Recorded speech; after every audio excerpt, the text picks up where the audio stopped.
Welcome to the infamous edition of the Headstones and Microphones, where we use AI to step into the past through a researched first-person simulation done through creative storytelling of history's most infamous people.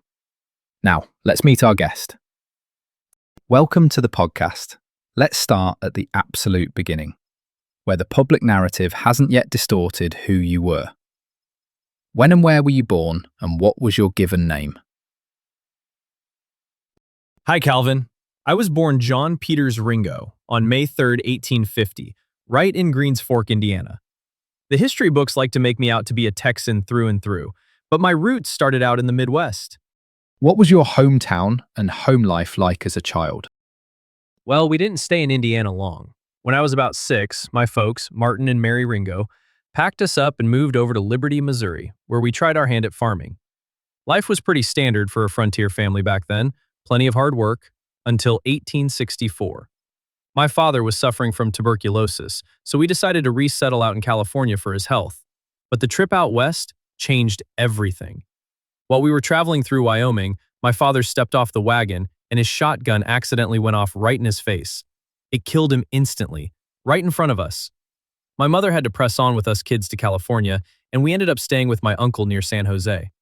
That trauma definitely cast a long shadow over our household. Was there a story behind your name or a nickname that stuck with you?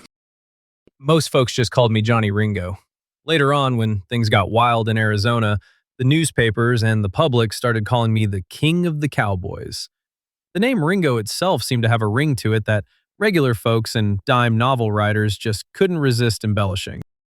What were you like as a child, and how many years of schooling did you actually attend? There's a lot of folklore out there saying I was a college-educated man, that I spoke Latin and quoted Shakespeare.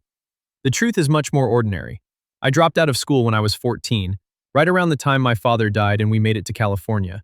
I spent my teenage years working the family farm in San Jose. I wasn't some brooding scholar. I was just a farm kid who had to grow up way too fast. What's a decision that changed everything for you, but felt small at the time? In late 1869, when I was 19, I decided to leave the family farm in California and head out to Texas on my own. It felt like a standard young man's adventure at the time, just moving on to find my own way. But it put me directly on the path to the blood feuds that defined the rest of my days. Let's talk about your early run-ins with the law.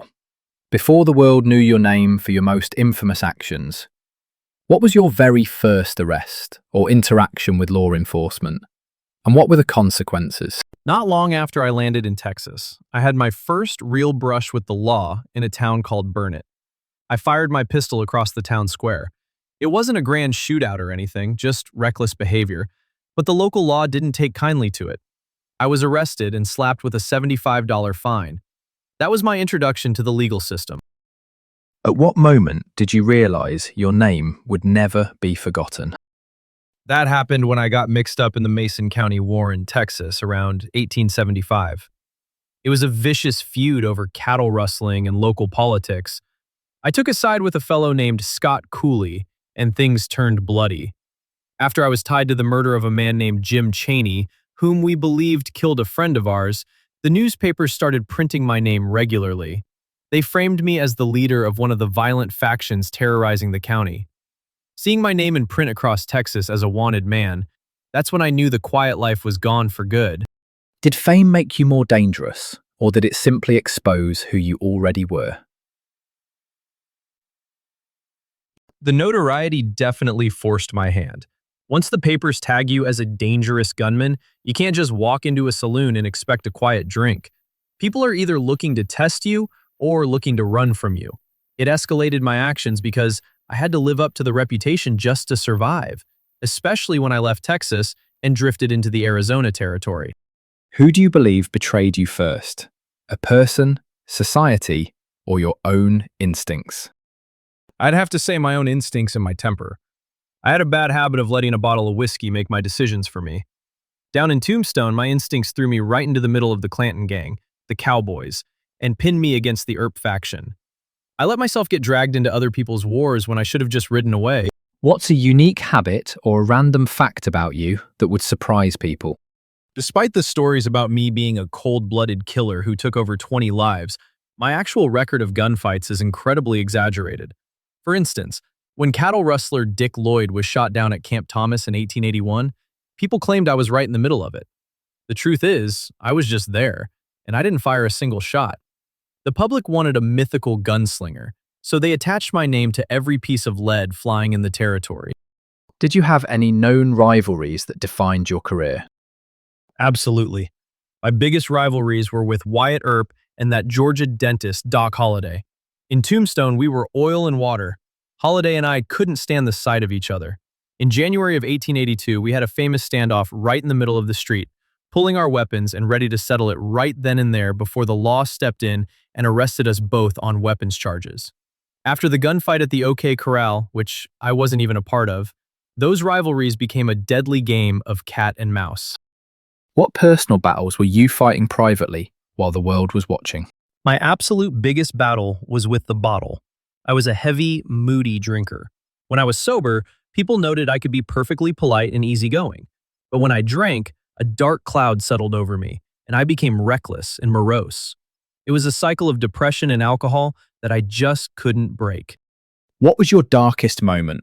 And was there ever a time you wanted to walk away from it all? My darkest times came during my stints in jail during the Mason County feuds. I spent nearly 2 years locked up, watching my life waste away while the legal battles dragged on. Even though a mob of my supporters actually broke me out of jail at one point, I was recaptured. By the time the courthouse burned down in 1877 and the evidence was lost, leading to my release, I briefly tried to go straight. I even served a short stint as a constable in Loyal Valley, Texas. I wanted to walk away from the outlaw life, but the peace didn't last, and I drifted right back into the dark. When the law finally closed in, how exactly were you brought to justice? Walk me through the final arrest, the charges that ultimately stuck, and the legal outcome of your trials. The funny thing about my time in Arizona is that the major charges never quite stuck. I was arrested in early 1882 for a stagecoach robbery, but I was released shortly after. Later that spring, I actually led a posse against Wyatt Earp and Doc Holliday after they went on their vendetta ride. Justice didn't come for me in a courtroom or through a hangman's noose. What is the biggest misconception people have about your life? The biggest misconception is that I was some sort of highly educated, wealthy black sheep who turned to a life of crime for the thrill of it. Like I mentioned, I didn't even finish grade school. I was a farm boy who got caught up in frontier violence and family tragedy, not a tragic poet playing at being an outlaw. What would surprise people most about your ordinary human side?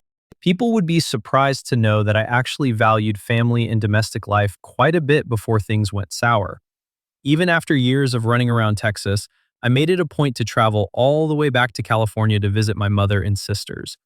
I wasn't entirely detached from the people who raised me. When, where, and how did you pass away? My body was found on July 14th, 1882, out in Turkey Creek Canyon, right in the Chiricahua Mountains near Tombstone. I was found sitting at the base of a tree with a single bullet wound to my right temple. The official coroner's ruling was suicide, noting I had been on a massive drinking binge for days. But the scene was strange. My boots were missing, tied to my saddle on a horse that was found miles away. My feet were wrapped in cloth, and there was a strange knife cut on my scalp.